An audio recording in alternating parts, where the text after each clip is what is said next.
محمد وعلى محمد صلوات اللهم صل على محمد وآل محمد وعجل فرجهم. ما شاء الله لا حول ولا قوة إلا بالله العلي العظيم. أعوذ بالله من الشيطان الرجيم. بسم الله الرحمن الرحيم. الحمد لله رب العالمين، والصلاة والسلام على مكي المدني القرشي العربي رسوله الكريم أبي القاسم محمد. اللهم صل على محمد وآل وعلى آله الأطيبين الطاهرين المعصومين لعنة الله على أعدائهم أجمعين. أعوذ بالله من أما بعد فقد قال الحكيم في كتاب الكريم. بسم الله الرحمن الرحيم. قد أفلح المؤمنون الذين هم في صلاتهم خاشعون والذين هم عن اللغو معرضون والذين هم للزكاة فاعلون والذين هم لفروجهم حافظون. صلوات. اللهم صل على محمد.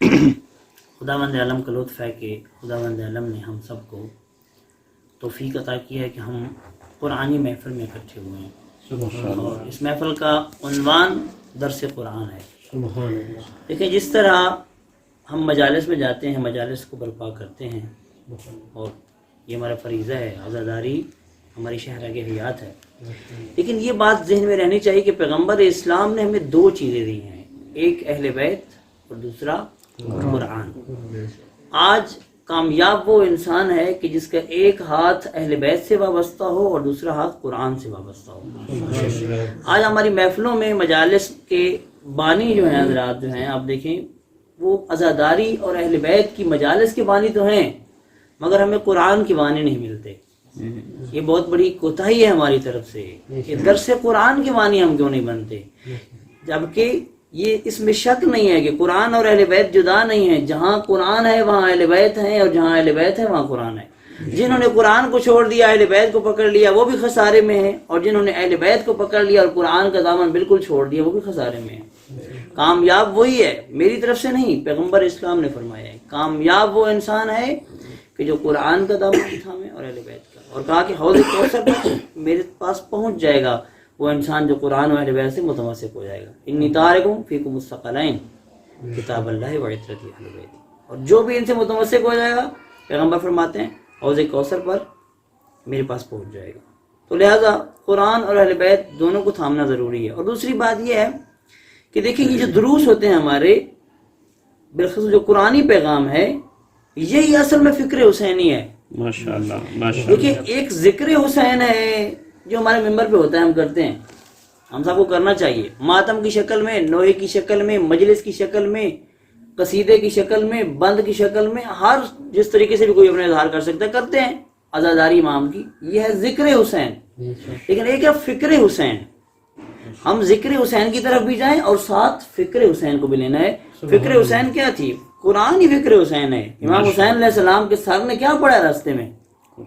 قرآن پڑھا ہے. یہی فکر دیا امام نے، لہذا اس فکر کو بھی لینا ہے، قرآن کو بھی لینا ہے. لہذا خوش قسمت ہے وہ جنہوں نے اہتمام کیا ہے، زیغم بھائی یہ باقی برادران جنہوں نے یہ اہتمام کیا درس قرآن کا، اور انشاءاللہ یہ جاری رہے گا، اور آپ دوستان اس کے بانی بنتے رہیں گے قرآن کے درس کے. اور یہ بہت خوبصورت کام ہے جو ہم کر رہے ہیں. اب چونکہ تقریباً اس حوالے سے پہلا پروگرام ہے کہ ہم باقاعدہ جو ہو رہا ہے، تو دو تین چیزیں میں اشارہ کر دوں کہ قرآن کی جو تفسیر ہوتی ہے اس کی بھی مختلف قسمیں ہیں. 6 قسمیں بیان ہوئی ہیں قرآن کی تفسیر کی. مثال کے طور پہ ایک تفسیر جو ہے وہ روایت کے ذریعے جو ہوتی ہے وضاحت کرنا، ایک ہوتا ہے تفسیر قرآن بالقرآن، قرآن کے ذریعے قرآن کی تفسیر کرنا، جیسے علامہ طباطبائی نے کیا ہے تفسیر المیزان میں. مثال کے طور پہ ایک لفظ آیا ہے ہدا، اس کا معنی بتانے کے لیے بھی قرآن کی آیات دے ہیں، اس کا معنی اس آیت میں یہ بیان ہوا، اس میں یہ بیان ہوا، اس میں یہ بیان ہوا.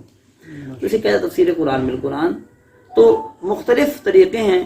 اور درس قرآن جو ہے اس حوالے سے بھی میں عرض کروں کہ درس قرآن بھی جو ہو سکتا ہے اس کی بھی مختلف طریقے ہیں. ایک دفعہ یہ ہے کہ آپ درس قرآن ترتیبی شروع کرتے ہیں، ایک ترتیب سے. شروع سے ہم نے سورہ حم سے، سورہ بقرہ سے شروع کیا اور آخر تک جو ہے ہم 10 آیات، 15 آیات، 20 آیات، جتنے صفحے ہم کر سکتے ہیں کرتے ہیں. یہ ایک طریقہ ہے.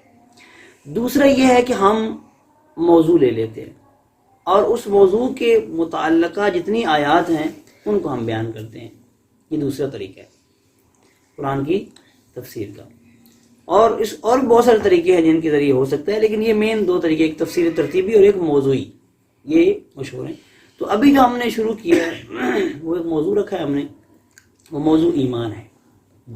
اور ایمان کا موضوع چونکہ ایک ایسا موضوع ہے کہ جو ابتدائی طور پہ پہلے حل ہونا اور بیان ہونا ضروری ہے، کیونکہ ایمان ہی ہے جو انسان کے اندر حرکت لے آتا ہے. رہبر معظم کی جو کتاب چھپی ہے فارسی میں اور پھر اردو میں اس کی 4 حصے موجود ہیں، اسی طرح اس میں رہبر معظم نے جو دروس دیے تھے قرآنی، یعنی قرآن میں جو عقائد شیعہ بیان ہوئے ہیں، جو آئیڈیالوجی بیان ہوئی ہے شیعہ کی، تشیع کی، وہ رہبر معظم نے 4 حصوں میں بیان کی. پہلے میں ایمان، دوسرے میں توحید، تیسرے میں نبوت اور چوتھے میں ولایت، اور بہت ہی خوبصورت انداز ہے. اور یہ ایسی کتاب تھی، میں آج اس کتاب کی طرف زیادہ نہیں جا سکوں گا ابھی، تو ویسے ایک بیان کرنا چاہ رہا ہوں حوالے سے. ماہ مبارک رمضان تھا اور رہبر معظم نے مسجد میں دروس دیے تھے 30 دن پورے، اور لوگ اتنے جذبے اور جوش کے ساتھ آ رہے تھے ان دروس میں کہ باقاعدہ گاڑیوں پہ مختلف علاقوں سے لوگ مشہد میں. اور رہبر کی عمر کتنی تھی اس وقت؟ 35 سال.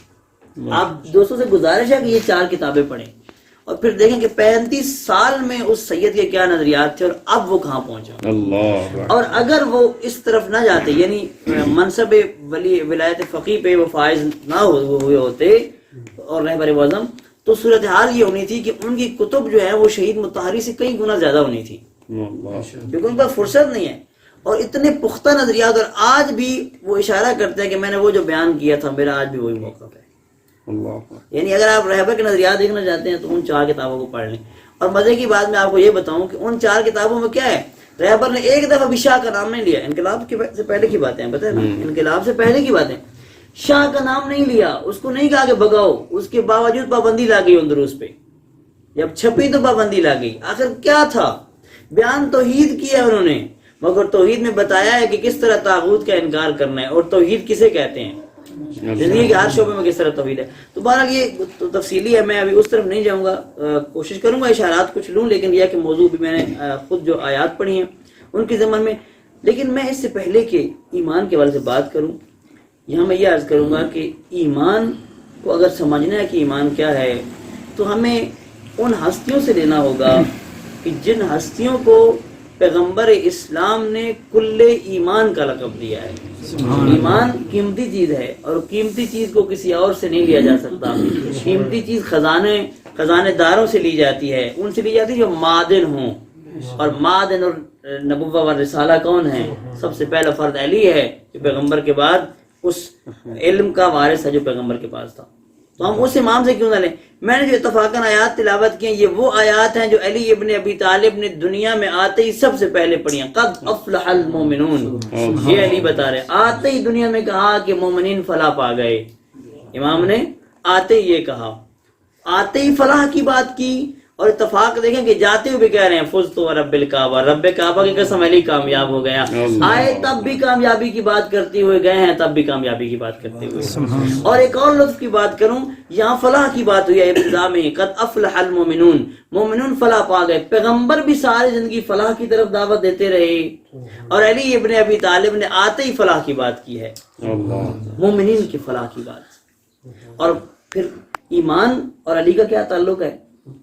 کنز العمال میں متقی ہندی لکھتے ہیں کہ ایمان اور علی کا تعلق یہ ہے کہ اگر ایک ہاتھ پہ پوری کائنات کا ایمان رکھ دیا جائے اور دوسرے ہاتھ پر علی ابن ابی طالب کا ایمان رکھ دیا جائے تو علی کے ایمان کا جو ترازو کا کی طرف ہے وہ بھاری ہو جائے گی اور دوسروں کی جو ہے وہ اٹھتی ہوئی نظر آئے گی. تو میں یہاں پہ یہ کہتا ہوں کہ یہ ترازو ادھر لگائے جاتے ہیں جو بندہ فقط ایماندار ہو, جو خود کل ایمان ہو, وہاں ترازو نہیں لگائے جاتے. توجہ فرما رہے ہیں. بات درس قرآن کی ہونی ہے لیکن ہم اس کو خشک نہیں ہونے دیں گے. اس طریقے سے بیان کریں گے کہ انشاءاللہ جو ہے ہمارے لیے خوبصورت انداز میں بیان بھی ہو جائے اور ہمارا جو مقصد ہے قرآن سے استفادہ کرنے کا وہ بھی حل ہو جائے. امام علی سے پوچھتے ہیں کہ مولا ایمان کیا ہے. آج تو ہم پوچھ رہے ہیں, اس وقت جب مولا موجود تھے تو کوئی آیا اور اس نے سوال کیا مولا ایمان کیا ہے. اب جو علی نے ایمان بتایا سنیے گا. علی فرماتے ہیں الایمان علی 4 دعائم, ایمان کے 4 ستون ہیں. ستون تو پتہ ہے نا آپ لوگوں کو, ستون کیا ہوتے ہیں؟ پلر جسے کہتے ہیں. اور یاد رکھیں جتنی بڑی عمارت بنانی ہوتی ہے اتنے ہی مضبوط پلر بنائے جاتے ہیں. اگر آپ مضبوط عمارت بنانا چاہتے ہیں تو ایمان کے جو پلر ہیں, ستون ہیں, وہ مضبوط ہونے چاہیے. علی نے بتایا وہ کون ہیں, وہ کون سے ہیں. کہا وہ کون کون سے 4 ستون ہیں. فرمایا الصبر, پہلا کیا ہے؟ صبر.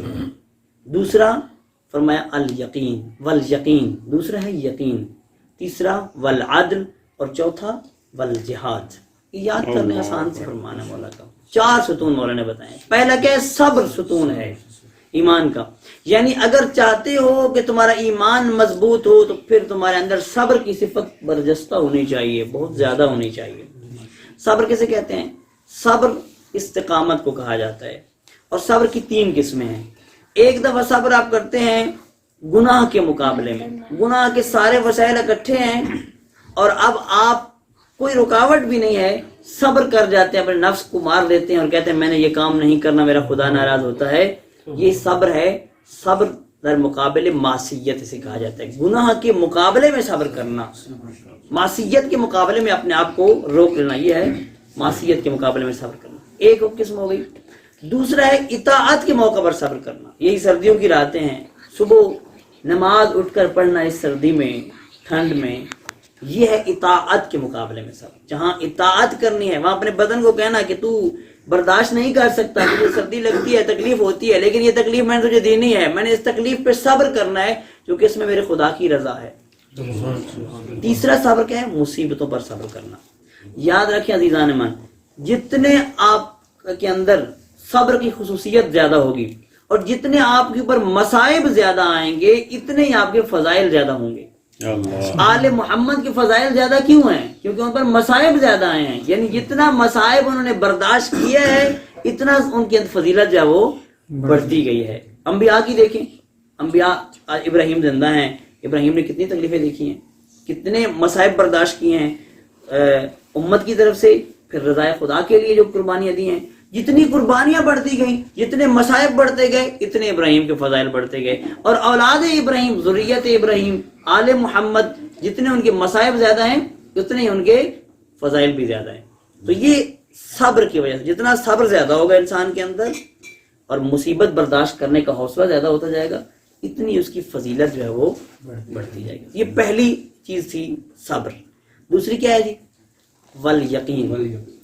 توجہ فرما رہے ہیں ماشاءاللہ. دوسری کیا ہے؟ والیقین. یقین دوسرا ستون ہے ایمان کا. یقین بھی کیا ہوتا ہے؟ یقین کی 3 قسمیں ہیں. یقین کی پہلی قسم یہ ہے کہ علم الیقین, انسان کو یقین حاصل ہوتا ہے دلائل کے ذریعے. آنکھوں سے نہیں دیکھا, اس کو لمس نہیں کیا, مگر اس کو یقین ہو جاتا ہے دلائل کے ذریعے. مثلا ہم سب جو ہیں اب خدا پہ یقین رکھتے ہیں, ہمارے یقین کی یہی کیفیت ہے. ہمیں جو خدا پہ یقین ہے وہ دلائل کے ذریعے ہے نا, نشانیاں دیکھ کے ہم خدا کو مان رہے ہیں نا.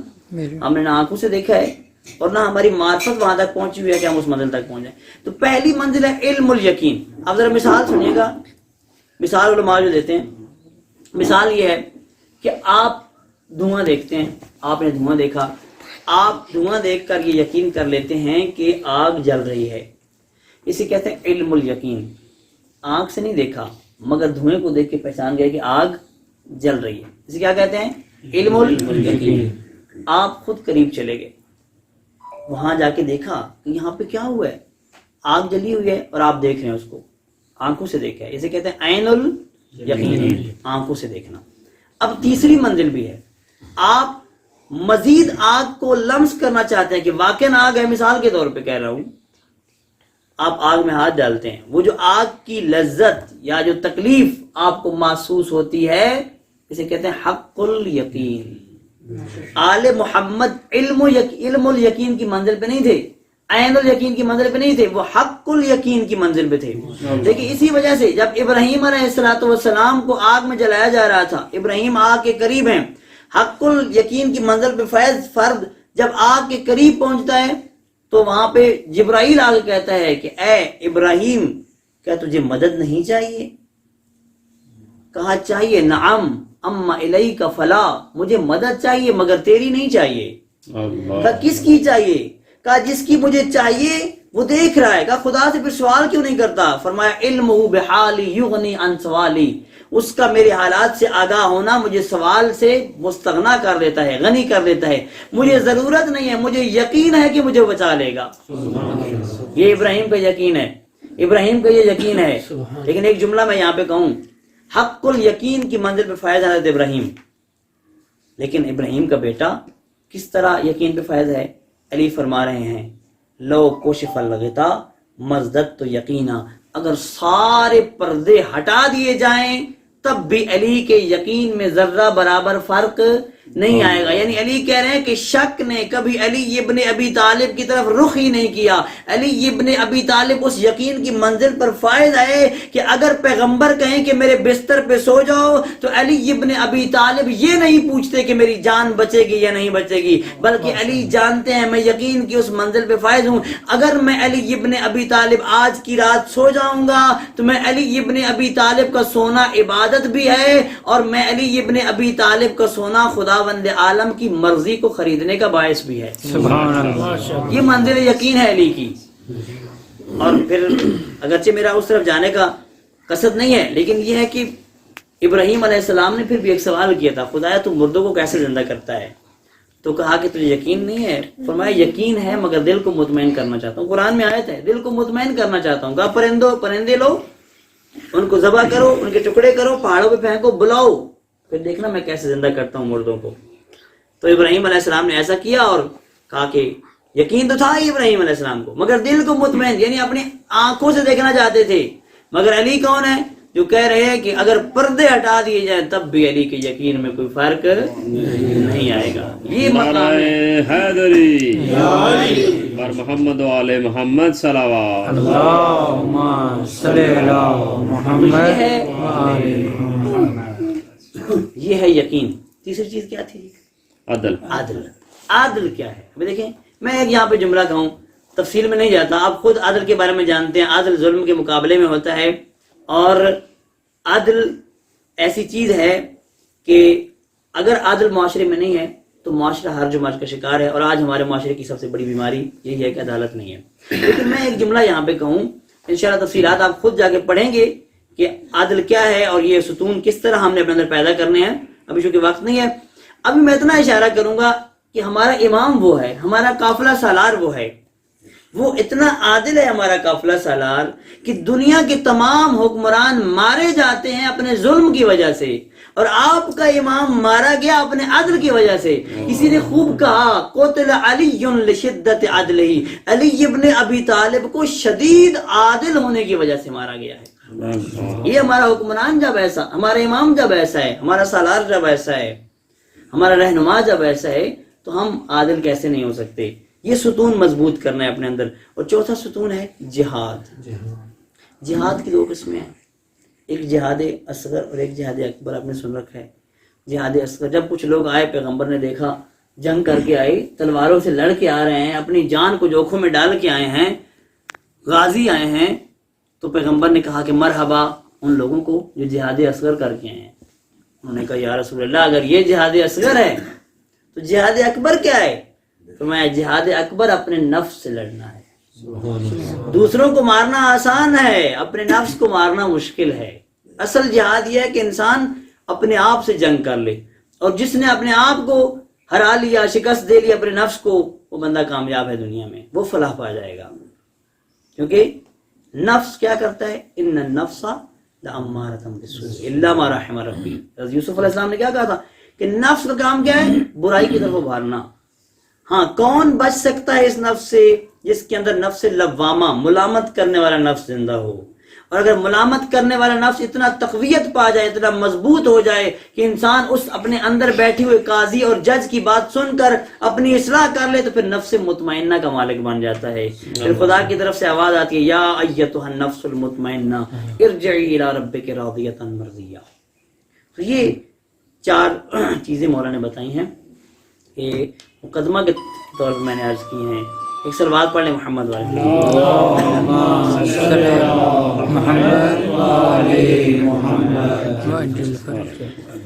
اب ہم اس کی تھوڑی سی تفسیر بیان کرتے ہیں. میں آپ کو زیادہ زحمت نہیں دوں گا، آپ جتنا سنیں وہ خلوص سے سنیں. جب میں دیکھوں گا کہ آپ بہت تھک گئے یا ٹائم زیادہ ہو گیا تو میں چھوڑ دوں گا. قد افلح المومنون، مومنون فلاح پا گئے. اب توجہ فرمائیں، فلاح کی بات ہوئی سب سے پہلے. فلاح کا معنی ہوتا ہے کامیاب ہونا، کامیابی فلاح کو کہتے ہیں. یہ دیکھیں عربی میں کسان کو فلاح کہا جاتا ہے. کسان جو ہوتا ہے نا اس کو فلاح کہا جاتا ہے. کیوں کہا جاتا ہے؟ کیونکہ وہ کامیابی کے گر جانتا ہے. وہ جانتا ہے کس طرح میں نے ایک دانہ ڈالنا ہے، اس میں سے 7 بالیاں، اور 7 بالیوں میں سے ہر بالی پہ 100 دانہ کس طرح اگانا ہے. وہ جانتا ہے کہ میں نے یہ کام کس طرح کرنا ہے. وہ جانتا ہے کہ میری کامیابی اس میں. کیوں؟ اس لیے اس کو یقین ہے کہ میرے خدا کا وعدہ ہے، میں نے اس کو زمین میں ڈال دینا ہے. میں اپنی طرف سے اس کو ضائع کر رہا ہوں، زمین میں گم کر دیا میں نے اس کو، لیکن یقین ہے خدا کہہ رہا ہے کہ میں اس کو اگاؤں گا. اور ایک بالی کے اوپر ایک دانے میں سے 7 بالیاں، اور 7 بالیوں میں سے ہر بالی کے اوپر 100 دانہ اگاؤں گا. یہ یقین ہے کشاورز کو، کسان کو. کسان جانتا ہے. لہٰذا اس کو جاننے کے بعد وہ یقین کے ساتھ یہ کام انجام دے رہا ہے. اور چونکہ یہ کام خدا کا ہے، یہ یقین ہے. کوئی کسان کہتا ہے کہ میں ایسے کر دوں گا، نہیں، یقین ہے. بالخصوص جو مومن ہے، مسلمان ہے، اس کو یقین ہے کہ یہ کام خدا کی طرف سے ہونا ہے. اور خدا بندہ نے کیا فرمایا ہے؟ انتم تزرعونہ ام نحن الزارعون. سورہ واقعہ میں کیا کہا؟ کیا ہم یہ زراعت اگاتے ہیں یا تم اگاتے ہو؟ ہم اگاتے ہیں. خدا کہتا ہے کہ ہم اگاتے ہیں. ہاتھ تیرا ہے لیکن اگا ہم رہے ہیں، اس کو پیدا ہم نے کیا ہے. ہاتھ تیرے کو ہم نے برکت دی ہے. اور یاد رکھ تیرا ہاتھ اس وقت بابرکت ہے جب تک یہ ہاتھ اطاعت الہی میں استعمال ہوگا. توجہ فرمائیے گا، ہاتھ جب تک اطاعت الہی میں استعمال ہوتا ہے وہ بابرکت ہے. اگر اطاعت الہی میں استعمال ہونے والا ہاتھ ہو، اگر بندے خدا کا ہاتھ ہو، مخلص بندے کا ہاتھ ہو، تو کوئی اس کو کاٹ دے تو خدا بند عالم اس کو سزا دے گا. قرآن نے بھی سزا بتائی ہے، اس کی دیت ہے جو ہاتھ کاٹ دیتا ہے. لیکن اگر یہی ہاتھ امانت میں خیانت کرنا شروع کر دے، خدا بند عالم کی حدود کو توڑنا شروع کر دے، چوری کرنا شروع کر دے، تو خدا کہتا ہے اس ہاتھ کو کاٹ دو. السارق والسارقۃ فاقطعوا ایدیہما. یہی ہاتھ اگر خدا کی امانت میں خیانت نہ کرے تو عظیم ہے، بابرکت ہے. اور اگر خیانت کرے تو قانون کیا کہتا ہے؟ قرآن کا قانون، پاکستانی قانون کی بات نہیں کر رہا. قرآن کیا کہتا ہے کہ ہاتھ کاٹ دو. ایسا یہ نہیں چاہیے اس کا رہنا. حق نہیں رکھتا جس کے ساتھ چوری کی جائے. تو عزیزان، یہ فلاح کے حوالے سے ہم بات کر رہے تھے. اب میں تھوڑا سا یہی آیات کرنی ہے، لیکن میں آپ کو قرآن مجید کے ایک نقشہ بتانا چاہتا ہوں فلاح کے حوالے سے. 3 قسم کی آیات فلاح اور کامیابی کے بارے میں قرآن میں ہے. یعنی انسان کی کامیابی اور ناکامی کے حوالے سے 3 قسم کی آیات ہیں. توجہ فرمائیے گا. پہلی آیات وہ ہیں جو کہتی ہیں کہ انسان کامیاب نہیں ہوگا. کون کامیاب نہیں ہوگا؟ پیچھے بتایا ہے کون کون انسان کامیاب نہیں ہے. دوسری آیات وہ جو کہتی ہے کہ امکان ہے اگر یہ کرے گا تو کامیاب ہو جائے گا، ممکن ہے، یقیناً نہیں، کیونکہ اس میں کچھ پرابلمز ہیں انسان کی طرف سے. لیکن کچھ آیات کہتی ہیں کہ یہ کام کرنے والا یقیناً کیا ہے؟ کامیاب ہے. اب میں نے یہ اشارہ کرنا ہے، اگر آپ اجازت دیں تو میں پڑھوں کہ کون کون انسان کامیاب نہیں ہوں گے. بہت سارے موارد ہیں قرآن میں، آپ ڈھونڈیے گا. یہ میں آپ کو راستہ دے رہا ہوں. یہ نہیں ہو سکتا کہ ہم اس طرح جو ہے ایک موضوع کو کمپلیٹ کر لیں. ایمان کے اوپر قرآن میں کتنا بیان ہوا ہے، لہٰذا آپ نے یہ خود تلاش کرنا ہے. اپنے اندر ایک پیدا کریں قوت قرآن کو اس طریقے سے مطالعہ کرنے کی. ٹھیک ہے، اب سنیں وہ آیات جو کہتی ہیں کہ انسان کامیاب نہیں ہے. کون کون سے نہیں ہیں؟ لا یفلح الظالمون. پیچھے آیت آگے کیا ہے؟ لا یفلح الظالمون. ظالم فلاح نہیں پائیں گے. جو بھی ظالم ہوگا وہ فلاح نہیں پائے گا. میں پہلا مورد بیان کر رہا ہوں جس میں کہا گیا کہ وہ انسان کیا ہیں؟ ناکام ہیں. کون کون سے ہیں؟ ظالم. ظالم کسے کہتے ہیں؟ ہمارے یہاں کسے ظالم کہتے ہیں؟ جو کسی کو تھپڑ مارے، جو کسی کا مال لے کے بھاگ جائے، وہی ظالم ہے. ظالم کی مختلف قسمیں ہیں. ظالم اخلاقی ہوتا ہے، ظالم اجتماعی ہوتا ہے، ظالم حقوق کا ظالم کے اوپر جو ڈاکہ ڈالنے والا ہوتا ہے. لیکن ایک ظالم اعتقادی ظالم ہے جو ہمارے عقائد کو چرا کے لے جاتا ہے، جو ہمیں غلط راستے پہ لگا دیتا ہے، جو ہمیں شرک کے راستے پہ لگا دیتا ہے. قرآن نے کیا کہا؟ ان الشرک لظلم عظیم. سب سے بڑا ظلم جو کیا ہے؟ شرک ہے. ہم ڈھونڈ رہے ہیں کہ تھپڑ مارنے والا بڑا ظالم ہے، ہم بھاگ رہے ہیں اس کے پیچھے کہ جو کسی کا مال چراتا ہے وہ بڑا ظالم ہے، یتیم کا مال کھانے والا یقیناً ظالم ہے. مگر سب سے بڑا ظالم وہ ہے جو ہمارے عقائد کو خراب کر دے، جو ہمیں مشرک بنا دے، جو ہمارے اندر شرک کی سرایت کر دے، وہ بڑا ظالم ہے. یہ ظلم قابل معافی بھی نہیں ہے. شرک ایسا ظلم ہے جو قابل معافی نہیں. یعنی شرک کیا ہے؟ خدا کے ساتھ اس کی مخلوق کو شریک قرار دینا، کسی کو بھی شریک قرار دینا، یہ شرک ہے اور یہ ظلم ہے. بہرحال یہ ایک ہو گیا لا یفلح الظالمون. دوسرا ہے لا یفلح الکافرون. کافر کی بھی قسمیں ہیں، ابھی وقت نہیں ہے، آگے چلتے ہیں. لا یفلح المجرمون. مجرم، جو بھی مجرم ہوگا، خدا کا مجرم، وہ ظلم کرنے والا ہے، وہ فلاح پانے والا نہیں ہے. لا یفلح المجرمون، فلاح پانے والا نہیں ہے، مجرم فلاح پانے والا نہیں ہے. جو بھی مجرم ہوگا، ہم سمجھتے ہیں ہم جرم بھی کرتے رہیں گے، کامیاب بھی ہو جائیں گے. یاد رکھیں جرم کا اور کامیابی کا دور دور تک کوئی تعلق نہیں ہے. ٹھیک ہے؟ اور اگر آپ سمجھتے ہیں کہ آل محمد ہماری شفاعت کر دیں گے، ہم شراب بھی پئیں اور کہیں گے علی جانے شاہ جانے تھے راہ جانے، تو یہ آپ کی غلط فہمی ہے. علی ابن ابی، شفاعت کا مطلب یہ ہوتا ہے، شفاعت کا مطلب ہے جفت ہونا، رابطہ ہونا. جب تک آپ کا علی ابن ابی طالب سے، اپنے شافع سے، شفاعت کرنے والے سے، شفیع سے رابطہ نہیں ہوگا، اس وقت تک آپ کی علی شفاعت نہیں کریں گے. اور یہ بھی یاد رکھ لیں کہ علی ابن ابی طالب مجرموں کو چھڑانے کے لیے دنیا پہ نہیں آئے تھے، علی تو جرم چھڑانے کے لیے دنیا پہ آئے تھے. سبحان اللہ. علی کو جرم سے نفرت ہے، اور جو بھی جرم کو پسند کرتا ہے، یاد رکھے لا یفلح المجرمون. ہاں علی شفاعت کریں گے. کس کی کریں گے؟ جو سیدھے راستے پہ جا رہا ہو، غلطی سے وہ الٹے راستے پہ تھوڑا سا چلا گیا ہو، اس کی علی شفاعت کریں گے. لیکن جو بندہ ساری زندگی چلتے ہی غلط راستے پہ رہا ہو، علی کسی اور طرف جا رہے ہیں، وہ کہیں اور جا رہا ہے، تو اس کا علی سے کیا تعلق ہے؟ تو جو فرما رہے ہیں ماشاءاللہ. تو مجرم جو ہے وہ فلاح نہیں پائیں گے. لا یفلح الساحرون. جادوگر فلاح نہیں پائیں گے. اٹل فیصلہ ہے، جادوگر فلاح نہیں پائیں گے. آج ہمارے معاشرے میں کیا ہے؟ ہر بندہ اس چکر میں ہے کہ میں جو ہے وہ بڑا جادوگر بن جاؤں.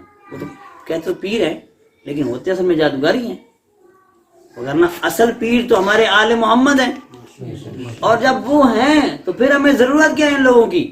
آپ مجھے یہ بتائیں کہ کون سی دعا ہے اور کس موقع کی دعا ہے جو آپ کو آپ کے ان پیروں نے نہیں بتائی آپ کو؟ مفاتیح الجنان اتنی موٹی کتاب ہے، شیخ عباس قمی نے لطف کیا مومنین پہ، اور تمام دعاؤں کو جمع کر کے رکھ دیا اس کے اندر. اب لوگ کہتے ہیں کہ یہ اتنی بڑی کتاب ہے تو ہم اس میں سے دعائیں کیسے پڑھیں؟ تو اس کا جواب بزرگان یہ دیتے ہیں کہ یہ نہیں کہا گیا کہ ساری صبح سے لے کے شام تک پڑھتے ہی رہو دعائیں، بلکہ یہ اس طرح ہے جیسے آپ نے جانا ہے، مثلا جانا ہے لاہور، آپ اڈے پہ جاتے ہیں، اپنے اڈے پہ جاتے ہیں اور وہاں پہ گاڑیاں کھڑی ہیں، ایک لاہور کی ہے، ایک سرگودا کی ہے، ایک اسلام آباد کی ہے، ایک گجرانوالا کی ہے، مثال کے طور پہ. تو آپ کو یہ تو نہیں کہا جاتا کہ ساری میں بیٹھو، کہا جاتا ہے جس میں جدھر جانا ہے اس میں بیٹھ جاؤ. لاہور جانا ہے لاہور والی پہ بیٹھ جاؤ.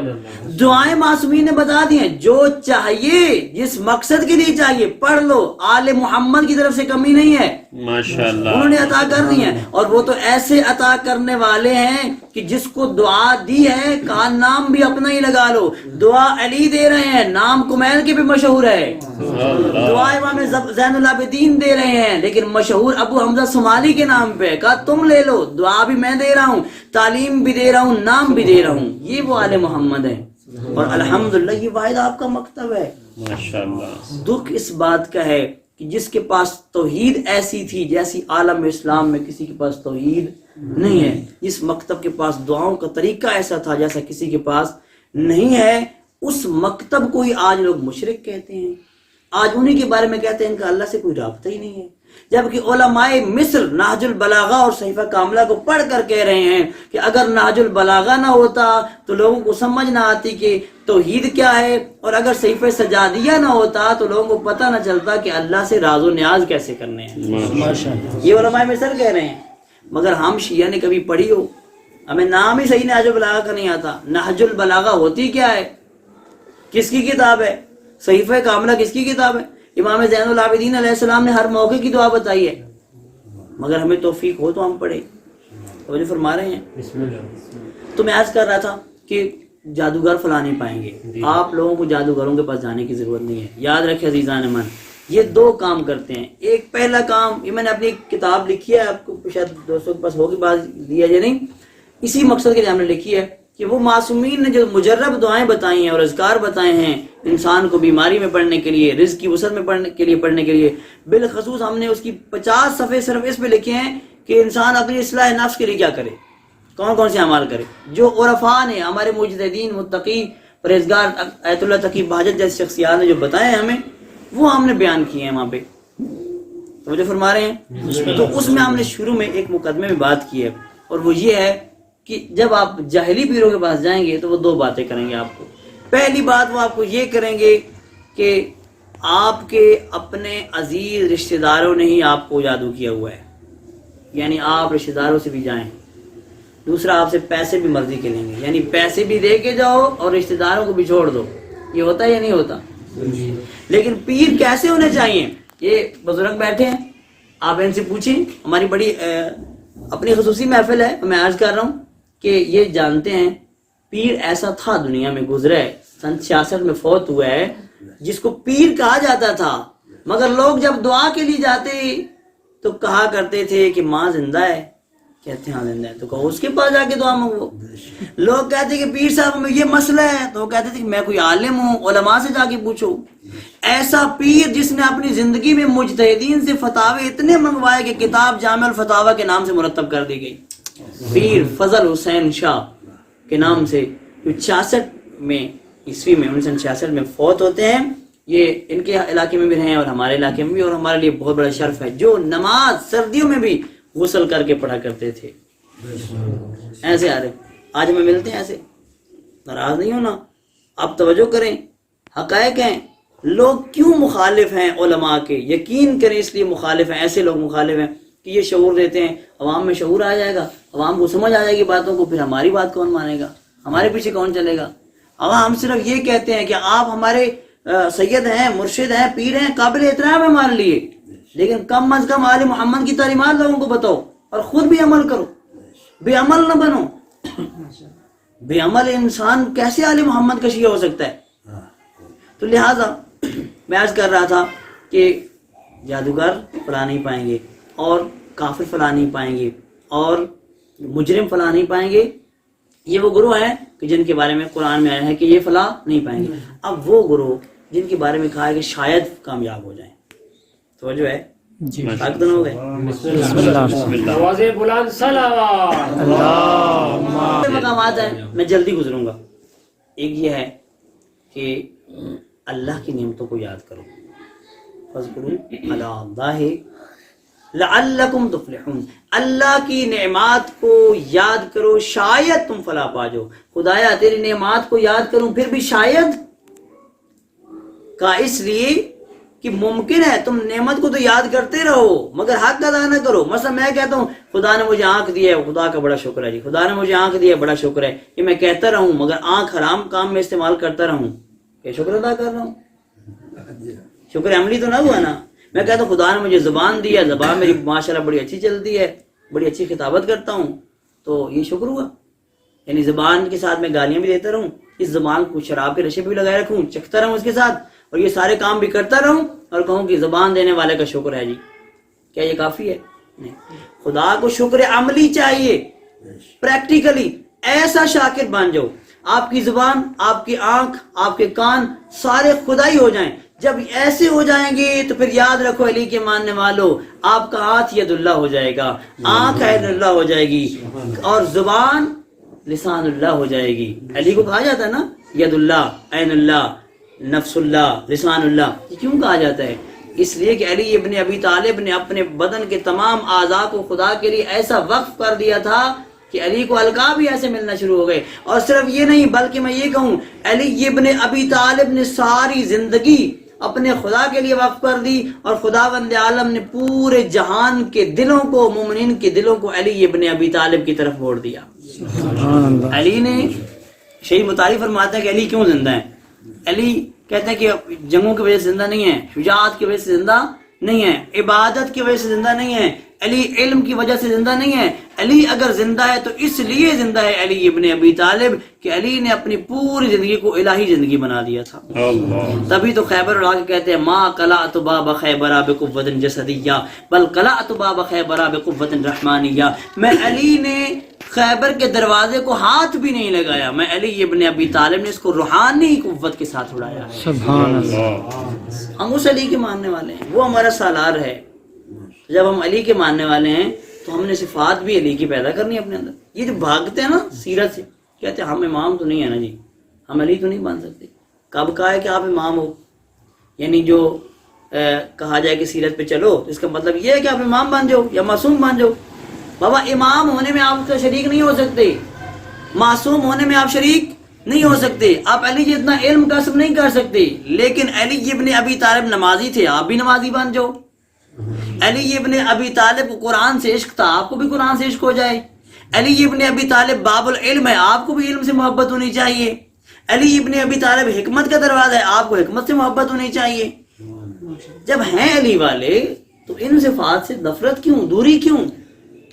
لہذا اس پہ توجہ فرمائیں کہ ہم علی کے ماننے والے ہیں اور ہمارے اندر یہ صفات بھی پیدا ہونی چاہیے. تو ہم نے عرض کیا کہ کون ہیں جو نعمات کو یاد کرتے ہیں لیکن نعمات کا حق ادا نہیں کرتے، وہ شاید خدا بندہ نے کہا کہ اگر نعمات کو یاد کرو گے تو شاید فلاح پا جاؤ. دوسرا مورد توبوا الی اللہ جمیعا، سارے کے سارے کیا کرو؟ توبہ کرو. لعلکم تفلحون، شاید تم فلاح پا جاؤ. خدایا میں توبہ کروں پھر بھی شاید، اس لیے کہ فقط توبہ کافی نہیں، توبۃ نصوحہ ضروری ہے. توبہ کا مطلب یہ ہے کہ پھر دوبارہ گناہ کی طرف نہیں جاؤں گا. توبہ کرے اور پھر گناہ کرتا رہے فائدہ نہیں ہے. اب آگے اس میں تفصیل ہے، میں نہیں جاتا، آگے چلیں. آگے ہے کہ کون ہے جو شاید کامیاب ہو. خدا بند عالم نے کہا یا ایھا الذین آمنوا ارکعوا واسجدوا، اے ایمان والو رکوع کرو، سجدے کرو، واعبدوا ربکم وافعلوا الخیر لعلکم تفلحون، اور اللہ کی اپنے رب کی عبادت کرو اور کار خیر انجام دو، شاید کہ تم فلاح پا جاؤ. دیکھو کتنا خوبصورت امتزاج ہے. ایک طرف اللہ اپنی عبادت کا حکم دے رہا ہے، دوسری طرف لوگوں کے ساتھ بھلائی کرنے کا حکم دے رہا ہے. یعنی کہا جا رہا ہے ایک طرف حقوق اللہ ہے، دوسری طرف حقوق العباد ہیں، دونوں کو ادا کرو گے. شاید کیوں کہا کہ شاید کامیاب ہو جاؤ؟ اس لیے عبادت تو کرو گے مگر ریاکاری کرو گے. اگر ریاکاری کے بغیر کرو گے تو کامیاب ہو، اگر ریاکاری کے ساتھ کرو گے تو عبادت کا فائدہ نہیں ہے. لوگوں کے حقوق کا خیال تو رکھو گے، بھلائی تو کرو گے، احسان تو کرو گے، لیکن اگر جتلاؤ گے تو پھر شاید فلاح پا جاؤ. یہ جو جملے ہیں یہاں جہاں پہ شاید آیا ہے کوئی وجہ ہے کہ ممکن ہے اس میں انسان بھٹک جائے. اسی طرح اور بہت سارے موارد ہیں، ان میں سے ایک مورد یہ ہے یا ایھا الذین آمنوا اتقوا اللہ، اے ایمان والو تقوی اختیار کرو. اور ساتھ کہا وابتغوا الیہ الوسیلہ، وسیلہ تلاش کرو. وجاہدوا فی سبیل اللہ، اے ایمان والو تقوی اختیار کرو، وسیلہ تلاش کرو اور جہاد کرو. 4 صفتیں مل گئیں، ایمان، دوسری کیا ہے؟ تقوی، تیسری کیا ہے؟ آپ لوگ ادھر ہی بیٹھے ہیں، ایک سلوات پڑھیں محمد اور رحمت کی ذات پہ. اللہم صلی علی محمد. بھائی پہلا ہے ایمان، دوسرا تقوی، تیسرا کیا ہے؟ وسیلہ، اور چوتھا جہاد. خدایا یہ چاروں اکٹھے ہو جائیں پھر بھی شاید کامیاب ہو جاؤں گا. کہاں؟ اس لیے کہ ایمان کا آنا کافی نہیں ہے، ایمان کا باقی رہنا ضروری ہے. اگر فقط ایمان لانا مقصود ہو تو بہت سارے تھے جنہوں نے ایمان تو لایا تھا مگر راستے سے ہٹ گئے. اور تقوی بھی، فقط تقوی کا آنا کافی نہیں ہے بلکہ تقوی کے اوپر کاربند رہنا ضروری ہے. اور تیسرا وسیلہ، تو فقط وسیلے کو دیکھنا کافی نہیں ہے. اگر وسیلے کو دیکھنا کافی ہوتا تو غدیر میں بہت ساروں نے دیکھا تھا, لیکن دیکھنے کے بعد وسیلے سے مربوط نہیں رہ سکے تھے. وسیلے کو دیکھنا کافی نہیں, وسیلے کے ساتھ مربوط ہونا ضروری ہے. وسیلے کو تلاش کرو اور اس کے ساتھ مربوط ہو جاؤ. پھر جاہدو, جہاد بھی کرو راہ خدا میں. جاہدو فی سبیلہ, اللہ کی راہ میں جہاد کرو, پھر شاید تم کامیاب ہو جاؤ گے. یعنی جہاد کرو فقط اللہ کی رضا کے لیے, نہ یہ ہو کہ جنگ میں جاؤ تو مقصد کوئی اور ہو. تو یہ چیزیں ہیں یہاں پہ کہا گیا ہے کہ شاید تم کامیاب ہو جاؤ. اب میں آ رہا ہوں آیات کی طرف, توجہ فرمائیے گا. پھر کہاں پہ کہا گیا ہے کہ یقیناً انسان کامیاب ہے؟ سننا چاہتے ہیں؟ ماشاءاللہ. یہ کہاں پہ کامیابی کو حتمی قرار دیا گیا ہے؟ آپ توجہ فرمائیے, میں نے آپ کو ایک نقشہ دیا ہے, اس پہ آپ نے کام کرنا ہے. وہ موارد آپ نے ڈھونڈنے ہیں, قرآن پڑھتے ہوئے آپ کے سامنے آئیں گے آپ کے سامنے, جہاں پہ لکھا ہوگا لا یفلح الظالمون, لا یفلح الکافرون, لا یفلح الساحرون. توجہ کرنی ہے کہ یہ کیا کہا جا رہا ہے یہاں پہ, کن کو کہا جا رہا ہے کہ یہ فلاح نہیں پائیں گے حتمی. پھر وہ مورد آپ نے دیکھنا ہے جہاں پہ کہا گیا لعلکم, لعلکم وہ ہوتا ہے شاید تم لوگ, شاید تم لوگ جہاں پہ کہا گیا وہ دیکھیں. کیوں یہاں پہ شاید کہا گیا؟ وجہ کیا ہو سکتی ہے؟ کچھ باتیں بتانے کے بعد کہا گیا شاید. پھر اسی طرح آخری مورد بتانے لگا ہوں, وہ آیات آپ ڈھونڈیں, اور ہیں انشاءاللہ بہت ساری ہیں جن میں یہ کہا گیا ہے کہ آپ کی کامیابی یقینی ہے. مثلا ان میں سے ایک مورد کیا ہے؟ من یوقا شح نفسہ فاولئک هم المفلحون, جس نے اپنے نفس کو بخل سے بچا لیا وہ فلاح پا گیا, یقینی ہے فلاح. اب آپ کہیں کہ یہ اتنا کون سا کام ہو گیا, ادھر عبادت جہاد سارے کام کرتا رہا, یہ فقط بخل سے بچنے والا کیا ہو گیا؟ فلاح پا گیا. آپ توجہ کریں, آپ کے ذہن میں بخل کیا ہے؟ آپ کے ذہن میں بخل یہ ہے جو بندہ فقیر کو پیسے نہیں دیتا وہ بخیل ہوتا ہے, جو بندہ راہ خدا میں خرچ نہ کرے مال وہ بخیل ہے. یہ بخل کی سب سے چھوٹی قسم ہے. ایک بخل یہ ہے, آپ یہاں پہ بیٹھے ہیں, وہ جو بخیل ہے مال نہ دینے والا, اس کا تو اپنا ہوتا ہے کمایا ہوا, خود ہی کماتا ہے نا, تو نہیں دیتا. ہم کہتے ہیں یہ بخیل آدمی ہے. اور ہم جو یہاں بیٹھے ہیں اور یہ جگہ بھی ہماری اپنی نہیں ہے, اور ایک بندہ ساتھ بیٹھنا چاہے, ہم اس کو جگہ نہیں دیتے, کہتا ہے ادھر میں نے بیٹھنا ہے. تو ہم سے بڑا کوئی بخیل ہے جو جگہ قبضہ کر رہا ہے؟ ہم نے کبھی کہا ہے کہ یہ بخیل آدمی ہے؟ سمجھتے نہیں. بخیل کی بہت قسمیں ہیں, آپ توجہ کریں. جس بندے کے پاس علم ہے, علم ہونے کے باوجود کسی کو علم نہیں دیتا, کوشش نہیں کرتا کہ کوئی مجھ سے سیکھے, بخل کرتا ہے کہ یہ میرے جیسا نہ ہو جائے, یہ اہل علم نہ ہو جائے. اس سے بڑا بخیل کون ہے؟ جو کسی کو علم نہیں دیتا. لہذا ہمارے امام تو وہ ہیں جو خود کہتے سلونی سلونی قبل ان تفقدونی, مجھ سے پوچھو.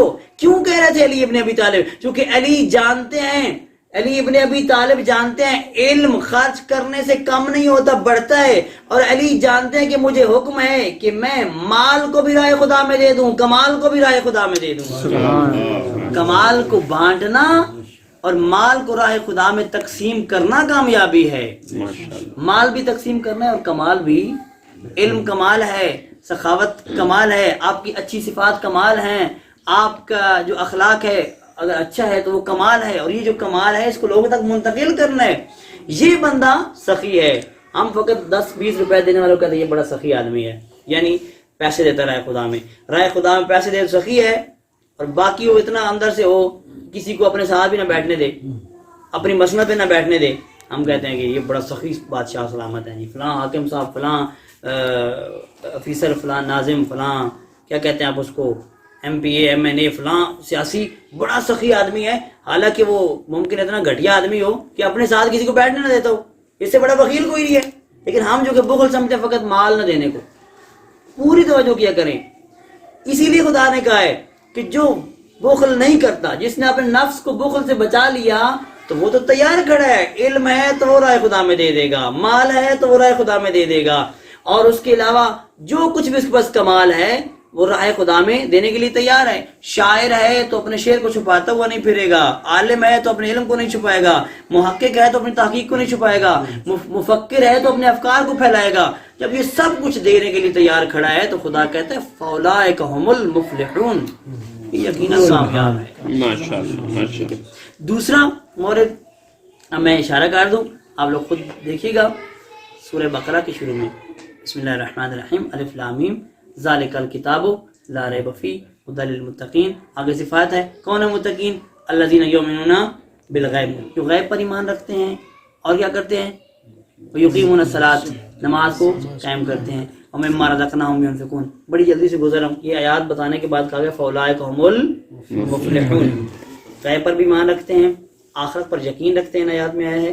اور یہ آیا ہے کہ پیغمبر جو آپ لائے ہیں اس پہ بھی ایمان رکھتے ہیں اور جو آپ سے پہلے والے لائے تھے اس پہ بھی.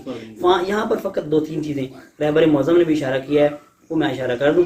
وہ یہ ہے یقیمون الصلاۃ کا مطلب کیا ہے؟ دیکھو نماز پڑھنے میں اور قائم کرنے میں کیا فرق ہے. یہاں عربی میں قائم کرنا کہا گیا بار بار، اقیموا الصلاۃ وآتوا الزکاۃ، اقیموا الصلاۃ اقیموا الصلاۃ یقیمون الصلاۃ. نماز قائم کرنے کی بات ہوئی ہے، پڑھنے کی نہیں ہوئی. کیوں قائم کرنے کی بات ہوئی ہے؟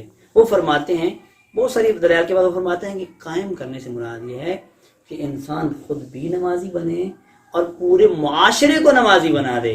خود نمازی ہونا کمال نہیں ہے، معاشرے کو نمازی بنا دینا نماز کو قائم کرنا کہا جاتا ہے.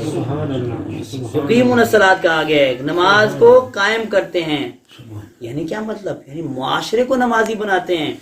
ہم لوگ کہتے ہیں کہ میں خود نمازی، باقی چھوڑو جاون جہنم میں. ٹھیک ہے، یہ غلط ہے. ہم نے معاشرے کو بنانا ہے اور انشاءاللہ ہم اس راستے میں نکلے ہوئے ہیں، اسی راستے کے راہی ہیں کہ ہم دوستوں کو، رشتہ داروں کو آگاہ کریں. کیونکہ میں دنیا میں یہ برداشت نہیں کر سکتا کہ میرے رشتہ دار آگ میں جلے. تو قرآن تو کہہ رہا ہے جنتی جہنمیوں سے پوچھیں گے تمہیں کیا چیز لے آئی ہے جہنم میں، وہ کہیں گے ہم نماز نہیں پڑھتے تھے. تو بھائی اگر ہم یہ دنیا میں آگ میں جانا ان کا برداشت نہیں کرتے تو آخرت میں آگ میں جانا کیسے برداشت کریں گے؟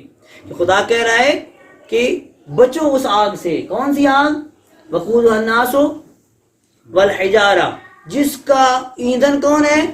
لوگ اور پتھر ہیں. اس آگ سے بچو. تو میں نے خود بھی بچنا ہے، اپنے اہل و عیال کو، اپنے رشتہ داروں کو بھی بچانا ہے. ان آیات میں بھی کیا آیا ہے؟ اچھا ایک اور بات بھی میں یہاں پہ تھوڑا سی وضاحت کر دوں. وَمِمَّا رَزَقْنَاهُمْ يُنْفِقُونَ.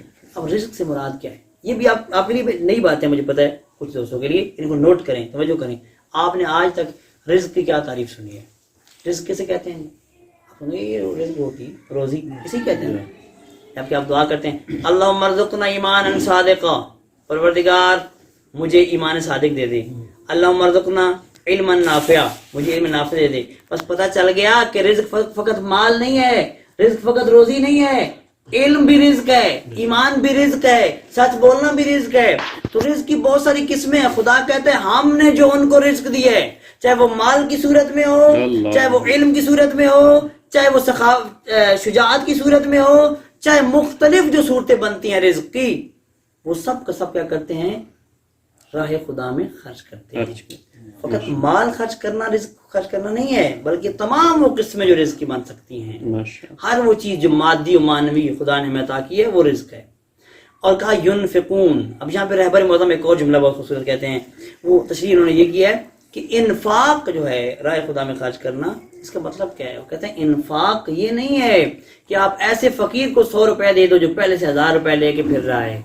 انفاق یہ ہے کہ اس جگہ پہ خرچ کرو جہاں کوئی نہیں کرتا. انفاق یہ ہے کہ آپ بھوکے کے شکم کو سیر کریں. انفاق یہ نہیں ہے کہ آپ جس کے پاس بہت پیسے آپ بھی اس کو دینا شروع کر دیں. انفاق کی یہ تشریح کرتے ہیں. اب ہم اگلا جو مورد ہے وہ یہی آ گیا قد افلح المومنون.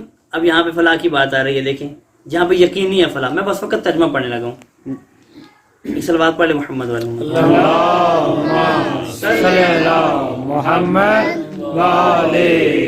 یہ ترجمہ سن لیں اور آپ کی رحمت تمام ہے. یہ ہم اپنے مقصد پہ آ گئے ہیں، فقط ترجمہ میں نے بیان کرنا ہے، پھر انشاءاللہ وضاحت مزید ہو جائے گی.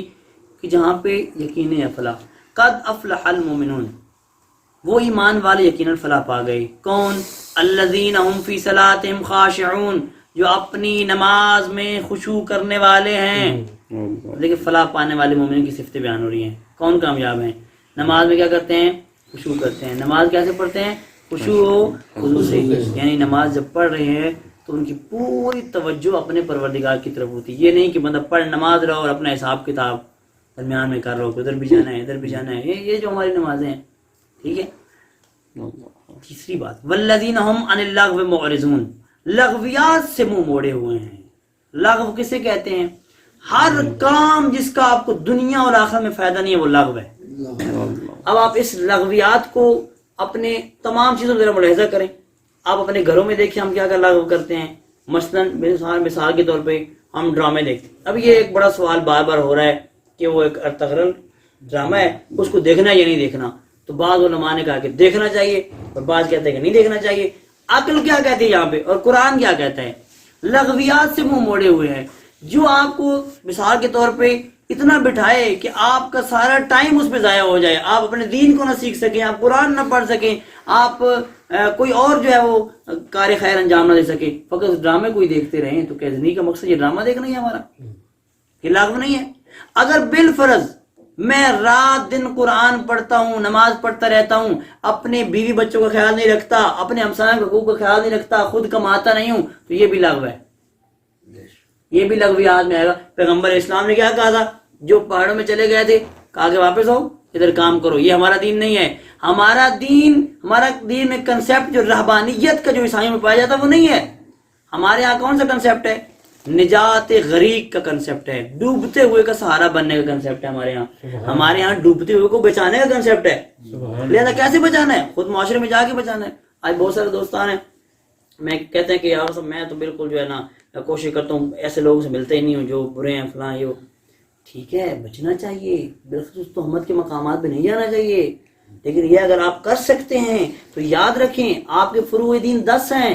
نماز آپ پڑھتے ہیں, روزہ آپ رکھتے ہیں, حج واجب ہے تو کرتے ہیں, زکوٰۃ دیتے ہوں گے, خمس دیتے ہیں, باقی تمام کی طرف متوجہ ہیں. مگر ایک ایسا واجب ہے جو فراموش شدہ ہے, وہ کیا ہے؟ امر بالمعروف ونہی عن المنکر. ہم کتنا کرتے ہیں؟ آسان بھی ہے دوسروں کو اچھی راستے کی دعوت اور برائی سے روکنا, لیکن یہ ہم انجام نہیں دیتے. لہذا عزیزان ہر وہ کام جو انسان کرتا ہے اور وہ اس کے لیے فائدہ مند نہیں ہوتا وہ لغو ہے. چاہے وہ دینی ہمارے امور میں ہو, چاہے ہمارے جو ہم انجام دے رہے ہیں مذہبی اپنے رسوماتوں میں ہو. مثلا میں ابھی کہہ رہا ہوں, بنا بھی رہے ہیں, مشکل مجھے نہیں ہے, جو بات صحیح ہے میں آپ دوستوں کو سمجھا رہا ہوں. ایک کام شروع ہوا ہماری مجالس میں, پتہ نہیں آپ کے علاقے میں ہوتا ہے یا نہیں ہوتا, کہ عاشورہ کی رات کہتے ہیں پہرا دینا ہے. پہرا کیا ہوتا ہے؟ ساری رات کھڑا ہونا ہے. یہ معصومین نہیں پسند کرتے اس چیز کو جس کا آپ کو فائدہ نہیں ہے. ساری رات کھڑے ہونے کا کیا فائدہ ہے؟ اگر آپ کرنا چاہتے ہیں تو آپ چلو ماتم کریں, یہ تو بنتا ہے, یا آپ قرآن پڑھیں, یہ بنتا ہے. آپ کربلا کے بارے میں کتاب پڑھ لیں, یہ آپ کھڑا ہو کیا لے رہے ہیں اس سے؟ اس طرح کے بہت سارے کام ہیں جو ہمارے گھروں میں ہو رہے ہیں, ہمارے مذہبی رسومات میں ہو رہے ہیں, یہ غلط ہے کیونکہ اس کا کوئی فائدہ نہیں ہے. مولا علی علیہ السلام جو ہیں, اللہم صلی علی محمد و آل محمد, مولا جب ایک دفعہ ایک جگہ پہ گئے تھے تو کچھ لوگوں نے مولا کا استقبال کیا. سنا ہوا آپ نے کس طرح استقبال کیا؟ کہ مولا کے سامنے جو ہے گھوڑے کے سامنے انہوں نے دوڑنا شروع کر دیا. مولا پیچھے پیچھے وہ آگے کے دوڑ رہے ہیں. تو مولا نے جب پوچھا جا کے کیا ہوا آپ لوگوں کو, انہوں نے کہا جی ہمارے علاقے کی یہ رسم ہے, ہم حاکم کا ایسے استقبال کرتے ہیں. مولا نے کہا ایسے استقبال کا کیا فائدہ, فضول ہے یہ کام. منع کیا سکتے تھے, کہا کہ ایسا کام نہ کرو, خواہ مخواہ اپنے آپ کو تکلیف میں نہ ڈالو, اس کا فائدہ نہیں ہے تمہیں, کام وہ کرو جس سے فائدہ ہو. آپ عاشورہ کی رات کیا کریں؟ آپ جا کے ماتمیوں کو پانی پلائیں, عزاداروں کو. آپ جو ہے عزاداروں میں جو ہے وہ جا کے کتابیں اگر ہے کتابیں تقسیم کریں, ان کو کتابیں پڑھائیں, خود پڑھیں, قرآن پڑھیں. ہر وہ کام جس کا فائدہ ہے آپ کو اور آپ کے مکتب کو اور آپ کے جوانوں کو وہ کریں. اس طرح کے بہت سارے کام ہیں عزیزان من. لیکن بات یہ ہے کہ ہم چونکہ ایسے رچ چکے ہیں چیزیں ہمارے اندر کہ ہم فوراً کہتے ہیں کہ یہ کوئی نئی بات آ گئی ہے, نیا بندہ آ گیا. عقل سے پوچھیں. قرآن نے ہمیشہ کہا لا یعقلون, کیوں عقل نہیں رکھتے؟ لا یتفکرون, تفکر نہیں کرتے. قرآن نے کتنی دعوت دی ہے تفکر اور تعقل کی, اسی لیے دی ہے, سوچو. تو بس یہ ہے اللہ کے بارے میں. والذین هم لزکاۃ فاعلون, زکوٰۃ ادا کرتے ہیں. والذین هم لفروجہم حافظون, زکوٰۃ کے بارے میں اتنا کہوں گا کہ زکوٰۃ آپ یاد رکھیں, زکوٰۃ کا مطلب فقط وہ نہیں جو گندم کی ہوتی ہے. زکوٰۃ ہر وہ کام جو مال کو پاک کرنے کے لیے. خمس بھی زکوٰۃ ہے آپ کی, آپ جو زکوٰۃ دیتے ہیں وہ بھی زکوٰۃ ہے گندم سے جو دیتے ہیں, اور جو صدقہ آپ دیتے ہیں وہ بھی زکوٰۃ ہے. ہر وہ چیز جو مال کو پاک کرتی ہے رائے خدا میں دے کر, اس زکوٰۃ کہا جاتا ہے. ٹھیک ہے, اقیموا الصلاۃ وآتوا الزکوٰۃ, بار بار کہا ہے نا, یعنی مال کو پاک رکھو. جیسے اپنا تزکیہ ضروری ہے, اپنے مال کو پاک رکھنا بھی ضروری ہے. والذین هم لفروجہم حافظون, اپنی شرمگاہوں کی حفاظت کرتے ہیں. یہ ان کی علامت ہے مومن کی. کیا کرتے ہیں؟ شرمگاہوں کی حفاظت کرتے ہیں. معصوم نے بھی کہا ہے نا کہ اپنی زبان اور شرمگاہ کی ضمانت تم دے دو، جنت کی ضمانت ہم دے دیں گے. یہ دو چیزیں اگر تم ہمیں ضمانت دے دو. ٹھیک ہے. کہتے ہیں الا علی ازواجہم او ما ملکت ایمانہم، مگر یہ کہ اپنی بیویوں کے ساتھ اور جو ان کی کنیزیں ہیں، ان کی ملکیت میں ہیں، ان کے ساتھ جو ہے وہ اپنے رشتے کو برقرار کرتے ہیں، مگر اس کے علاوہ نہیں کرتے، کیونکہ ان پر کوئی ملامت نہیں ہے. یعنی جو اپنی بیویوں اور کنیزوں کے ساتھ ان کی ملکیت ہیں ان کے ساتھ تعلقات کو استوار کر سکتے ہیں، وگرنہ اپنی شرمگاہوں کی حفاظت کرتے ہیں. یاد رکھیں عزیزان دوستان، جوانی تو 4 دن کی ہے، انسان نے دنیا سے چلا ہی جانا ہے. لیکن یاد رکھیں اگر ہم نے اس کو بچا لیا جوانی کو، اور جوانی پہ ہمیں ناز بھی نہیں ہونا چاہیے، اس لیے کہ کتنے خوبصورت جوان گزرے ہیں. ٹھیک ہے، آج بوڑھے ہو گئے ہیں. یہ غالباً مولانا نے مثنوی میں میرے خیال میں کہا ہے، یہ جملے ہیں ان کے، کہ آپ لوگ چاند کو پہلی راتوں میں نہ دیکھو، کبھی اس کو آخری راتوں میں بھی دیکھ لیا کرو. سورج کو دوپہر میں نہ دیکھو، کبھی اس کو ڈوبتا ہوا بھی دیکھ لیا کرو. جوان کو جوانی میں نہ دیکھو، کبھی اس کے بڑھاپے کو بھی دیکھنا. حسین کو اس کے حسن میں نہ دیکھو، ڈھلتے ہوئے حسن کو بھی دیکھا کرو. پھر سوچا کرو کہ میں کیا کر رہا ہوں، مجھ سے کتنے حسین ہیں جو قبروں میں پڑے ہوئے ہیں، اور میرا حسن کتنا ہے. یوسف سے زیادہ ہے حسین جوان ہمارا. کتنا حسین ہے آج کا نوجوان، یوسف علیہ السلام سے زیادہ ہے جنہوں نے زلیخا کو ٹھکرا دیا تھا. یا اس جوان سے جو معصوم نہیں تھا، نبی نہیں تھا. ایک عورت جاتی ہے کپڑا لینے کے لیے دکان پہ، اور نوجوان کو دیکھتی ہے خوبصورت جوان ہے، کہتی ہے کہ پیسے میں بھول آئی ہوں، اس کو میرے ساتھ بھیجیں. اس کی نیت خراب تھی اور وہ گناہ فاحشہ تھی، گناہ کرنا چاہتی تھی. کہتی ہے کہ اس کو میرے گھر بھیجیں. جوان جاتا ہے اس عورت کے ساتھ، ادھر اس عورت نے دروازے بند کر لیے، کہا کہ میں گناہ کرنا چاہتی ہوں. جوان گھبرا گیا، کانپ رہا تھا. کہا پریشان کیوں، یہاں تو کوئی بھی نہیں ہے. کہا میرا خدا تو دیکھ رہا ہے. کہا نہیں، میں تمہیں گناہ میں مجبور کروں گی، تم نے کرنا ہے. کہا اچھا پھر مجھے واش روم جانا ہے، ایک دفعہ جانے دو. واش روم جاتا ہے، گندگی ساری لے کے اپنے پر مل لیتا ہے. عورت کہتی ہے فوراً دفعہ ہو جائے، نکل جاؤ یہاں سے، غصے میں نفرت کرتی ہے. تو وہاں پر وہ چلا تو جاتا ہے، لیکن خدا بند عالم اس کے اندر سے ایسی خوشبو پیدا کر دیتا ہے کہ وہ جس گلی میں جاتا ہے لوگوں کو دور سے خوشبو آتی ہے کہ فلاں جوان آ رہا ہے. جو خدا کے لیے ایسا کرتا ہے، خدا اس کا کیا کرتا ہے. اور پیغمبر کے زمانے میں ایک مرد دیوار پھلانگ رہا ہے کسی کی، اور دیوار پھلانگتے ہوئے اس نے محسوس کیا کہ جس گھر میں جا رہا ہوں وہاں پہ ایک عورت ہے، تنہا ہے، اور مال بھی ہے اس کے پاس. تو خوش ہوتا ہے کہ اب مال بھی ملے گا اور میں گناہ بھی کروں گا. اچانک خیال آتا ہے کہ آج تو کر لوں گا، تھوڑی سی لذت تو محسوس کروں گا، مگر اس کی سزا کتنی ہوگی. دیکھیں نا معصومین نے کہا ہے نا کہ کتنے ہی ایسے گناہ ہیں جن کی لذت بہت تھوڑی ہے، سزا بہت زیادہ. اور جو کام اعمال حسنہ ہیں، اچھے اعمال ہیں، ہمارے حسنہ جو ہیں، ان کی کیا پوزیشن ہے، مشقت تھوڑی، اجر بہت زیادہ. تو کہا کہ میں یہ کروں گا تو مجھے سزا بہت ملے گی. پھر اس نے کیا کیا، وہ واپس آ گیا. جب اسے چھلانگ لگائی، اس کی آواز جو تھی اس عورت نے سنی، ڈر گئی. تنہا عورت اکیلی تھی، ڈر گئی. اور صبح جو ہے یہ جاتا ہے پیغمبر اسلام کی محفل میں، کیونکہ اس کا ذہن تھوڑا بن رہا تھا کہ میں غلطی پہ ہوں. پیغمبر کی محفل میں جاتا ہے کہ کچھ سنتا ہوں پیغمبر سے نصیحت. ادھر سے وہ عورت جو ہے وہ بھی پیغمبر کی محفل میں پہنچ گئی. اب یہ ادھر بیٹھے ہوا ہے اور وہ مستور میں پہنچ جاتی ہے. ڈر گیا، شاید رات کو اس نے مجھے پہچان لیا ہو، اب کیا ہوگا. تو وہ عورت پیغمبر کے قریب پہنچ گئی اور یہ محفل میں آخر میں بیٹھا ہوا ہے. تو پیغمبر اسلام پر جا کے کہتی ہے کہ یا رسول اللہ، میں اکیلی رہتی ہوں اور رات کو میرے گھر میں کوئی چور آیا تھا اور مجھے خطرہ ہے اپنے مال کا بھی اور اپنی عزت کا بھی. تو آپ ایسا کریں میری شادی کروا دیں. میں مجرد ہوں، میں تنہا ہوں، میں نے شادی نہیں کی ابھی تک، تو آپ میری شادی کروا دیں تاکہ جو ہے میں بچ سکوں، میرا مال بھی بچ جائے، میری عزت بھی بچ جائے. تو پیغمبر اسلام نے اشارہ کیا کہ وہ جو مرد بیٹھا ہے اسی کی طرف، کیا وہ ٹھیک ہے؟ وہ ڈر گیا، پتہ نہیں کیا ہو گیا، پتہ چل گیا ان لوگوں کو. تو پیغمبر نے کہا میرے پاس آؤ. قریب گیا ڈرتا ہوا. رسول خدا نے کہا کہ کیا تم اس عورت سے نکاح کرو گے؟ آنکھوں سے آنسو آ گئے. خدایا تو کتنا کریم ہے، میں نے تیری اور تیرے رسول کی خاطر حرام کام کو چھوڑا تھا، حرام سے میں بچا تھا. تو نے کتنا لطف کیا میرے اوپر کہ مجھے وہ جو کچھ میں حرام طریقے سے چاہتا تھا میری اس گناہ سے بچنے کی وجہ سے تو نے مجھے حلال طریقے سے عطا کر دیا، مال بھی مل گیا اور بیوی بھی. اور جب گھر آتا ہے تو کیا ہوتا ہے؟ شادی ہوئی کیا ہوا کہ رو رہا ہے اور نمازیں پڑھ رہے، بیوی پریشان ہے، کیا ہو گیا تمہیں؟ نمازیں پڑھے جا رہے ہو اور میں تمہاری بیوی تمہارے پاس ہوں. کہا کہ میں اس خدا کے لطف و کرم پہ اس کی عبادت کر رہا ہوں، شکر ادا کر رہا ہوں کہ میں گناہ کرنے والا تھا، خدا نے مجھے گناہ سے بچا لیا. تو جو بھی حفاظت کرتے ہیں اپنی شرمگاہوں کی، خدا بند عالم ان کو عطا کرتا ہے. اور اس کے بعد لہذا جو ان کے علاوہ اوروں کے طالب ہو جائیں تو وہ زیادتی کرنے والے ہوں گے.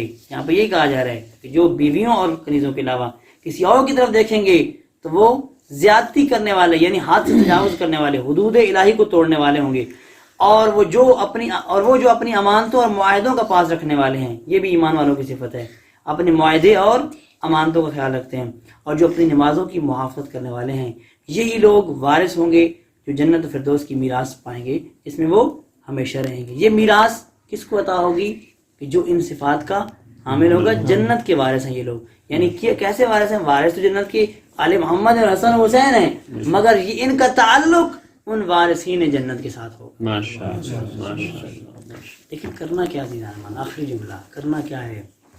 ہم نے خدا کی طرف اب جانا ہے تو کس طرح جانا ہے؟ سارعوا الی مغفرۃ من ربکم. اب آرام سے جانے کا ٹائم نہیں ہے. مغفرت کا معنی آپ نے کیا سمجھا ہوا ہے؟ ہم نے کیا سمجھا ہوا ہے؟ مغفرت ہم سمجھتے ہیں ہم کسی کو تھپڑ مارتے ہیں پھر معافی مانگنے چلے جاتے ہیں، حتیٰ قتل کر کے کسی کو لے کے جاتے ہیں کہ اس کو راضی کرنا ہے ہم نے. وہ کہتا ہے اچھا ٹھیک ہے ہم نے معاف کر دیا، بس ہم کہتے ہیں ہو گیا، مغفرت ہو گئی، معافی ہو گئی. خدا کی معافی ایسی نہیں ہے. کیا آپ نے کہا خدایا میں نے فلاں کو مارا ہے، مار دیا ہے، معاف کر دے. خدایا میں نے فلاں گناہ تیرا کر دیا، مجھے معاف کر دیا. ایسی نہیں ہے خدا کی معافی. خدا کی معافی کیا ہے؟ اور غفران کا معنی ہے خلا کو پر کرنا. غفران یعنی خلا کو پر کرنا. بندہ زخمی ہو جائے، زخم لگ جائے تو اس کو پر کیا جاتا ہے نا دوائیوں کے ذریعے، اور کچھ غذائیں ایسی کھائی جاتی ہیں کہ وہ کیا ہو جائے، انسان کا زخم بھر جائے، خلا کو پر کیا جاتا ہے. یا میں ایک اور مثال دوں. آپ جا رہے ہیں مثلا یہاں سے لاہور، پروگرام میں جانا ہے آپ نے، اور پروگرام ہے 3 بجے. آپ راستے میں گاڑی خراب ہو گئی. اب آپ نے دیکھا کہ ٹائم مثلا 1 گھنٹہ رہ گیا ہے اور میں ابھی گجرانوالہ میں ہوں، مجھے 1.5 گھنٹہ لگ جائے گا. اب آپ کیا کریں گے؟ گاڑی کو روکیں گے راستے میں؟ نہیں. ٹھیک کروانے کے بعد روکیں گے نہیں. رکنا نہیں ہے. اب فاصلہ زیادہ ہے، وقت میرے پاس کم ہے، میں نے گاڑی کو دوڑانا ہے. سارعوا الی مغفرۃ من ربکم. اپنے رب کی مغفرت کی طرف دوڑ لگو. اس کا مطلب یہ ہے کہ اب رکنا نہیں ہے، اس فاصلے کو پر کرنا ہے جو غیب آپ کے خدا کے درمیان میں آ گیا تھا، اس غیب کو پر کرنا ہے. کس طرح کر سکتے ہیں؟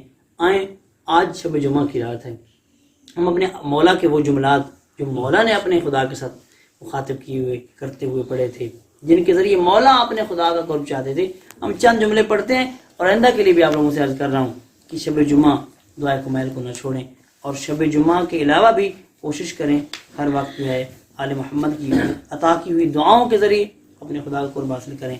پر محمد و آل محمد صلوات. اللہم صلی علی محمد و آل محمد. اللہم صلی علی محمد و آل محمد. بسم اللہ الرحمن الرحیم. اللہم انی اسألک برحمتک التی وسعت کل شیء وبعلمک الذی احاط بكل شیء وبنور وجهك الذي أضاء كل شيء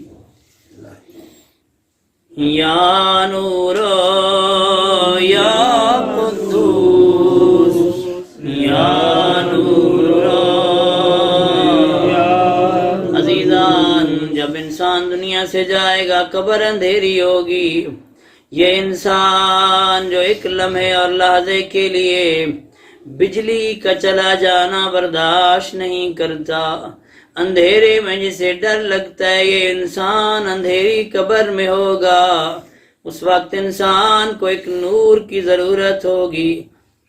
آئے آج سے اپنے لیے نور کا اہتمام کریں بآواز بلند یا نور یا قدوس یا نور یا قدوس یا اول الاولین و یا آخر الاخرین اللهم اغفر لي الذنوب التي تهتك العصام اللهم اغفر لي الذنوب التي تنزل النقام اللهم اغفر لي الذنوب التي تغير النعام اللهم اغفر لي الذنوب التي تحبس الدعاء اللهم اغفر لي الذنوب التي تقطع الرجاء اللهم اغفر لي الذنوب التي تنزل البلاء اللهم اغفر لي كل ذنب أذنبته وكل خطيئة أخطأتها اللهم إني أتقرب إليك بذكرك واستشفع بك إلى نفسك. آئیں ذرا ترجمہ سنیں ہم کیا کہنا چاہ رہے ہیں. یا اللہ میرے وہ سب گناہ بخش دے جو گناہوں کی وجہ بنتے ہیں. اے اللہ میرے وہ گناہ معاف کر دے جو نعمتوں کو بدل دیتے ہیں. اے اللہ میرے وہ گناہ معاف کر دے جو امیدوں کو پورا نہیں ہونے دیتے. اے اللہ میرے وہ گناہ معاف کر دے جو بلاؤں کے نزول کی وجہ بنتے ہیں. اے اللہ میرے وہ گناہ معاف کر دے جو میں نے انجام دیے، چاہے اعلانیہ انجام دیے یا چھپ کر انجام دیے. آئے ہم اس بات کا اظہار کرتے ہیں ہم کون ہیں، ہم نے کیا کیا. الہی ہم نے گناہ کر کے تیرا کوئی نقصان نہیں کیا. ہم اعتراف کرتے ہیں ظلمت نفسی ظلمت نفسی ظلمت نفسی. ایک وہ جملہ جو علی کہا کرتے تھے لا يمكن الفرار من حکومتک. میرے اللہ کسی حاکم کی حکومت سے فرار تو ممکن ہے مگر تیری حکومت سے بھاگ کر میں کہاں جاؤں. میرے اللہ تیرے علاوہ میرا کوئی نہیں.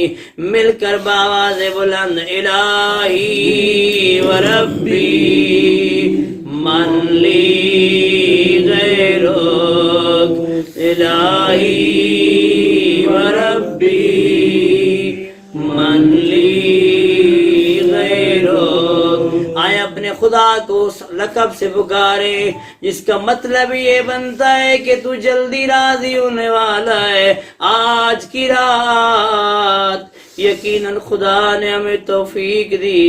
ہم حرم امام رضا میں جمع نہیں ہو سکے، ہم معصوم کم کے حرم میں جمع نہیں ہو سکے، ہم نجف میں جمع نہیں ہو سکے، مگر چھوٹی سی محفل ہمیں خدا نے عطا کی.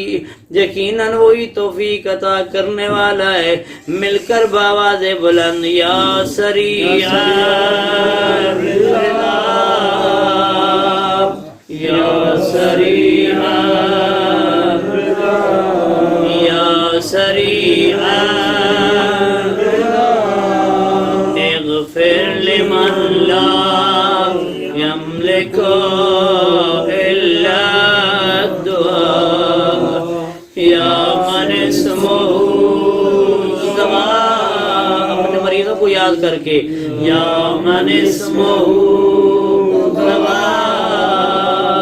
وذكره الشفاء وطاعته غنى ارحم من راس ماله الرجاء وسلاحه البكاء یا سابغ النقام یا دافع النقام یا صابغ النعام یا نور المستوحشین فی الظلام یا عالما لا يعلم صل علی محمد وآل محمد.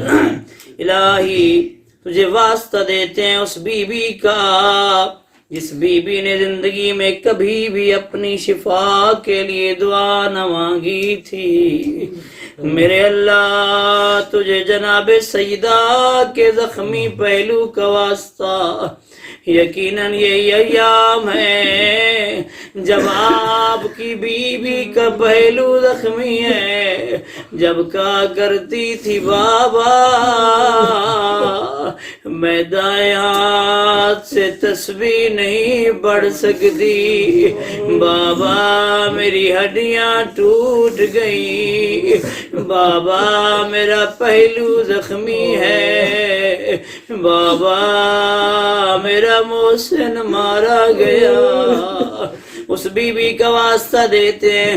مومنین توجہ کریں، کوئی ماں اگر جوان ہو اور بچے چھوٹے ہو، ماں دعا کرتی ہے خدایا مجھے توفیق دے میں اپنے بچوں کی پرورش کر لوں، میرے اللہ مجھے سو کی پرورش خود کروں.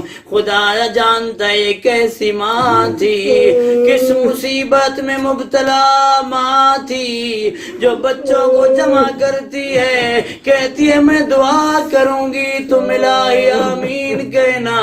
بچے سوچتے ہیں ماں اپنی شفا کے لیے دعا مانگ رہی ہے، سنیں گے کیا تھی دعا، کہتی ہیں اللہم عجل لی وفاتی، میرے اللہ مجھے جلدی موت دے. اب جب بچوں نے سنا چیخے بلند ہوئی، ماں کیسی دعا مانگ رہی ہے، جس کا حسن جیسا بیٹا ہے، جس کا حسین جیسا لال ہے، جس کی زینب و کلثوم کے سن چھوٹے ہیں، وہ موت کی دعا مانگ رہی ہے. خدایا آج شب جمعہ ہے، اس مظلومہ کا واسطہ علماء کہتے ہیں شب جمعہ دختر رسول کربلا میں آتی ہے. کربلا میں دو جگہ ہے، ایک کا نام مقتل ہے، دوسری کا نام ٹیلہ زینبیہ ہے. مقتل اسے کہتے ہیں جہاں بھائی ذبح ہوتا رہا، ٹیلہ زینبیہ اسے کہتے ہیں جہاں بہن دیکھتی رہی. میری آقا زادی آج کی رات کبھی مقتل کی طرف جاتی ہے، کبھی ٹیلہ زینبیہ کی طرف. جب تھک جاتی ہے تو زمین پر بیٹھ کر کہتی ہے خدایا اب تو ہی بتا میں کس طرف جاؤں. ایک جگہ پہ میرا بیٹا